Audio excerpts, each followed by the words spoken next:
I'm the one that sent you the letter, and I'd like to follow up on it best I can. First of all, I want to give my deepest sympathy and lead to your family, because this is a terrible tragedy and it should never have happened.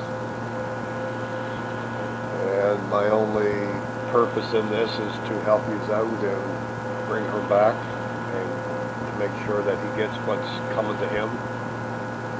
And I'm praying to God that he gets it. As this has gone way too long, and if he gets away with this, it'll be a perfect crime, and it should not be a perfect crime. But we know what's happened, and I'm going to tell you the story and where to look. Okay, I was in Upham the day that she died. If you go to the homestead, you go across the bridge, you go up to the top of the first big hill. I was up there about 100 yards through, well, it's grown up there now on the right, on the top of the hill, but it used to be a field. And at the back of the field, you go into the bush a little ways and you go up onto a small ridge. I was up there on a tree stand. Now from there I can't see the homestead, but I can hear anything going on. I can hear a car out on the road or whatever, because the sound travels really good. Well, this morning about 11 o'clock in the morning, I heard a noise like a camp door being slammed very hard, and shortly after I heard the most horrible scream I've ever heard in my life, and it really was a short scream, terrifying scream, and the person was stopped partway through the scream. They never finished screaming. Somebody silenced them. And I started getting pictures of this in my head. It really bothered me tremendously, because I knew something terrible had just happened. Anyway, I couldn't find anybody. I couldn't see nothing. I couldn't hear anything. I stayed for quite a while, and finally I left. What I didn't know at that time was that she was in that homestead being held there as a prisoner. She'd been there for 5 weeks. And that's how it ended up into early hunting season. That's why I was up there at that time. So for that whole first month that she was abducted, she was alive, being held as a prisoner, and I hate to tell you, but he wasn't doing nice things with her. He kept her in a homemade cage of 2 brass single beds that were fastened together into some kind of a cage. At a later date, I seen it in the wreckage of that cellar after the house had been burnt down. It was there in the corner, very distinct, that I knew, before I knew all the details of the story, that it looked to me like some kind of a cage, but it had been beat up so that it was trying to hide what it was, and it struck me as very strange. So for days and days and days to come, I was very upset over what I had heard, and I wasn't at 100% sure that somebody had actually died or anything, because there are camps up there. You do get a lot of people up and through that area. It could have been somebody got scared by an animal. It could have been a fight at one of these camps. So I wasn't sure. So I asked many people and so on if they heard of anybody missing. I even got a hold of a guy that I knew up in that lived up that way, if he had heard of anybody missing, and anyway, no one did. So it kept bothering me, and I kept asking and so on, and then finally I heard about Kim being missing. Now, I didn't know if it was her, but I had a feeling, a strong feeling. And I started getting stuff in my head, like somebody's in my head, and it kept going back to the scream and stuff.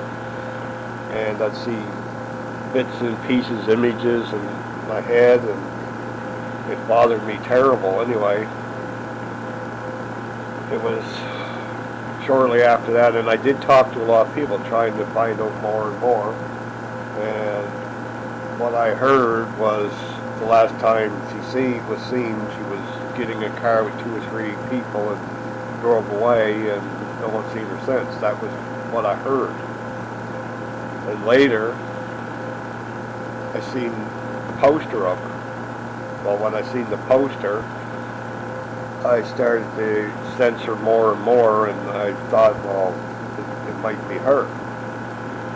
So, anyway, I stopped hunting in that area shortly after this had happened. I wasn't having any luck up there and so on. So a family member asked me to go up to another district up there where he lived and hunt up there. So from then I went up there. So I never went back to Upham well, I did for a short while, but I hunted up the other road, up by the cemetery. Instead of going the cemetery road, I went the other road, went in there. After a little while, I stopped hunting in there and started concentrating up towards Sussex. So as time went back, I kept getting these images and seeing her posters and the images started getting stronger in my head, and I felt somebody was trying to communicate with me. So I had never tried to communicate with a spirit, even though I know that I'm kind of psychic or paranormal, clairvoyant, whatever you want to call it. So late one night in my room, I had the room very dark. I was alone. I tried calling out her name, and I did this a few times, and within seconds I had a presence in my room. I couldn't see it, I could feel it. It was a very, very strange feeling. I knew it was there. It tried to go inside and possess me, but I still didn't know if it was her. It scared me and freaked me out a bit because it was pretty spooky. So I took that as being fear and scaring myself. So the next night I tried it the second time. Well, the second time I got the same response, so I knew I was calling a spirit. There was no doubt in my mind at this point. So about a week later, I had a young relative over. Well, young people, children, teens, so on, are more sensitive to this sort of thing. Well, in a story that I was trying to tell him, because he was bugging me to tell him a story, so I said, well, do you want a scary story or whatever? So anyway, playing with this, I said, well, I'll tell you one about somebody that nobody knows where they went. They're lost, like missing. Well, I didn't tell him who she was, or nothing, or anything about it that I, knew. Well, he held my hand, and I said, well, and I did say her name, but I wasn't going to tell him she had been killed or anything like that. I was just going to make a story up as I go, and just using her name to start the story. Well, the next thing I know, he says, I see her. And I said, what do you mean you see her? I see her. I see the girl. And this is when I tried to break this up, because I hadn't intentionally made planned to make any contact. This just was totally a shock to me. Well, anyway, he wanted to continue on with this story. He wasn't afraid of this girl. So, I will tell you roughly some of the conversation that he had with me, and he's very young, about this. Now, this is coming from a young boy that knew nothing about this. Nothing. He's never been to Upham. He doesn't know the area. He don't know the people. Nothing. He never knew she had been killed or anything. So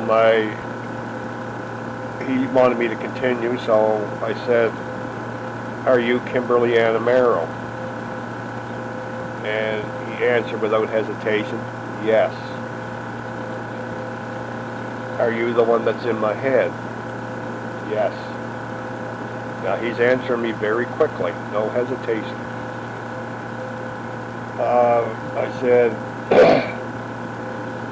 "Did you run away?" "Yes." "How many times?" He told me. A poster I saw you said that you used different names, aliases, when you ran away. I said, "What were they?" He said both names, 2 names, and they were right on the poster. Okay, the next thing, I said, "You were last seen getting in a car with 2 or 3 people, and that was the last you were seen." "No. I was picked up by one man." And I said, "One man?" Of course, I was kind of surprised by the answer. "Yes, he tricked me to get in his car. He tricked me to get in." "Do you know him?" No answer. Or, no, she said she didn't know him. Was her proper response. "Do you know where he took you?" "Yes, to Upham, the Robinson Road." And at that point, I didn't stop to think, well, how do you know? But anyway, that's where he took you, but I just flew in. So I said, "Can you see me?" She said, "Yes." "Can you hear me?" "Yes." "Why can't I see and hear you?" "I don't know." Meantime, this younger boy that's there, that I'm referring to, that was with me, he's seeing all this in his head, and he can see her standing in my room where I don't see her. So I said, "Is she here in this room, standing in this room?" He said, "Yes." I said, "You can see her? Point to her." So he goes over across the room and points at somebody standing there. And it was very realistic, like it didn't look like he was faking. So I said, "Can you ask her to touch me?" So she touched me on the knee area. It was very clear she was there. From that point on, I asked more and more questions. She told me that he took her, he kept her in the cellar for 5 weeks. I asked her why she come to me and that. She said because she had seen me. Well, I drove right by on the road in a small car, and I hunted on the hill, and and one day up there, I drove by her and a younger fella, probably a little bit older than her, walking down the hill past the cemetery. It was, early summer or something like that.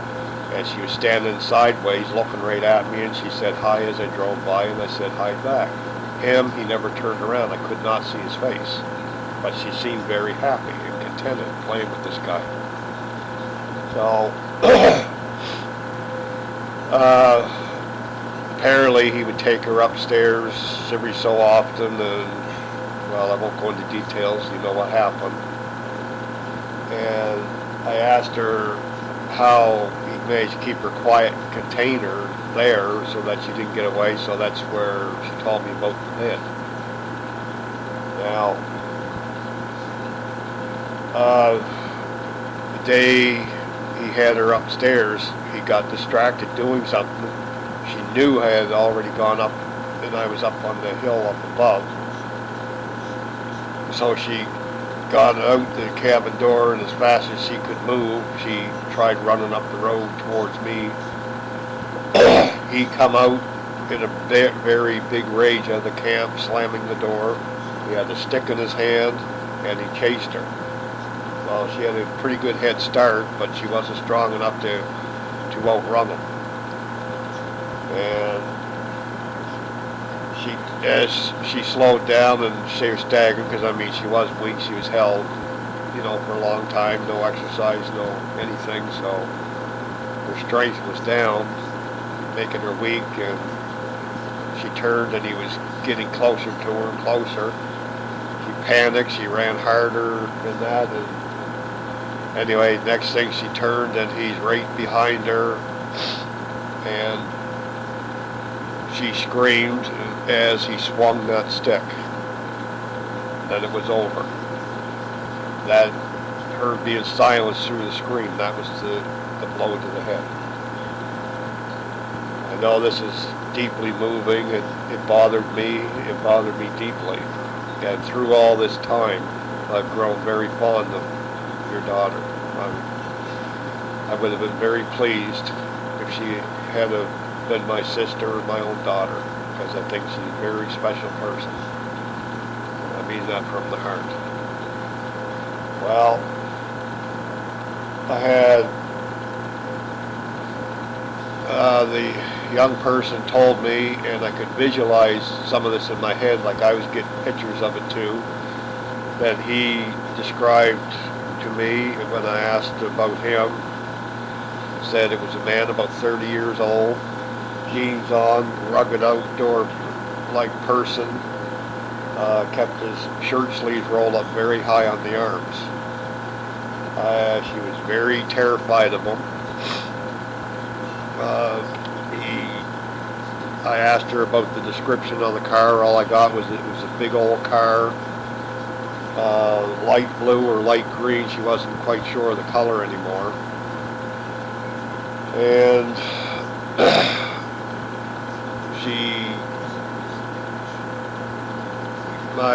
the person that was doing this seance thing with me kept complaining about his head hurting all the time, and this was the blow to the head. So she was actually inside of him. And so I said, you've passed on. She said, yes. I said, do you know where you are? She says, no. I said, are you afraid of anything? Yes, I am. I said, what are you afraid of? She said, there's others here that can hurt you. They can come through and hurt you. Me referring to me as bad spirits can pass through when she connects with me. So I said, where were you when he picked you up? I was by a big store with trees near it. And he tricked me into getting in the car. Did you know him? No. Did he ever say anything to tell you who he might be or where he worked or anything like that? No. Okay.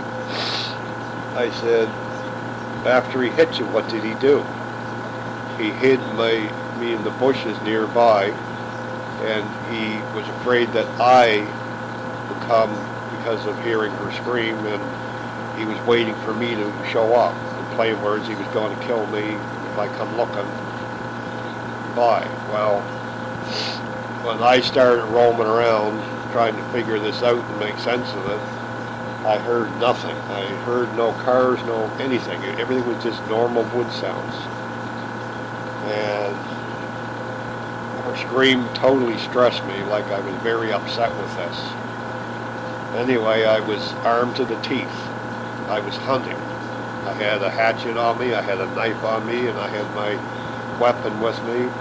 And I was a pretty rugged boy. I worked hard and stuff. I worked out, so I was more than a match for this guy even without a weapon. Anyway, I think he saw me, and when he did, I think he, now I don't know this for sure, but I think he saw me, but he remained well hidden because he seen I was heavily armed and probably would kill him before he could kill me. So anyway, I never saw them. So I waited and I waited, and finally I just couldn't continue hunting anymore. Like, I was just too upset over this scream and the feeling of it I was getting, so I left. But during the whole day, I saw and heard no vehicles, none. And anything on that road, I would have heard it. So, back to the story. I said, what did he do with you? Later, that night, he took her back further up the road. If you go about a mile up the road past the camp, over the top of that big hill, keep going, you come to one road has got no trespassing sign on it. It takes you down, right, you can look down and see the pipeline road. This is all on the left side of that road going up. Further up, you'll come to another road on the same side. So there's this cabin that used to be there, which is no longer there, is partway between that first road with the no trespassing sign on it and the next road. But right between them is a bigger road on the right side. You can park right across from that road on the same left side. You'll see some old logs there in a place you can pull in. If you go down just a little teeny way, you'll see a big clearing. There's apple trees around, and I believe that clearing is where the cabin originally was. Now, I haven't been up there for years and years and years. I only ever seen this cabin once. I was up recently trying to locate it, hoping I could find something to back up my story, and actually hoping I might find something of her. And but it was so wet and swampy, the field, and that I just went up 2 different days. I tramped a lot of that area. He's hidden that cabin well. He's covered up his tracks the same as by burning down that homestead. All this, other than what I'm just telling you right now, is already letters like I sent to you, only more letter, like telling the story much in more detail, and who to talk to, who to look to, and all this for further information is all on letters. The last one I sent to, the recent one I sent to Haley or Hillary, the girl at school, and I sent one to CTV in Calgary, because when I seen your stories on Facebook, I was very shocked that I got thinking, all those letters I sent to the authorities detailing all this, her family knows nothing. They still think she's run away and she's in Calgary and reading about your hoping for her 40th birthday she calls and all that. It really upset me. And of course I seen some of the family pictures, her mother and Ed there and that, and I mean, this really hit me hard, thinking, my God, this man is going to get away with this crime after all these years. He's going to walk away laughing. He's hidden it. Nobody knows about it because they won't tell anybody. Now, I don't know the reason why they didn't tell you. Maybe they figured I was crazy or something, but all they had to do was check this stuff out. and they would have known there was something to it. I told them who the landowner is, who owned the cabin, who built it. I told them who was living in that homestead at the time that this girl would have been there, and he's the same person that lived there at that time and burned it down. He was known to be, from what I was told, a partier and a drinker. And he had married into the landowner's family either prior to that or just after. So he is part of the landowner's extended family. So anyway, so I figured, well, when I did this thing and got all this information, and it goes more detailed, because this young child, we went up there the following day to see if we could find any of this, and I wanted to see if I could get more details. And I didn't get to show him the homestead because I took him to another cabin thinking, well, maybe that's one he's thinking of. And he said, this is not the right place. He also commented, I used to walk on this road by the cemetery, and I used to love it, walking there with my friends, because of the leaves falling on the road, the tree branches over the road and stuff. And as he was talking, he was very pleasant about this, like he was reminiscing and enjoying it. Well, who did you go up there with? She wouldn't say, only friends. She would not give any names. So this told me that, and I said, well, you've been up here many times before, haven't you? And she said, yes. And she said, I came up here with friends. Again, no names. So I said, what do you, like, what happened? Why were you coming up here? And I'm thinking, well, maybe when she ran away those past times, this might have been where she was going. This was a party place. As the conversation goes on with her, she knew of this homestead very clearly.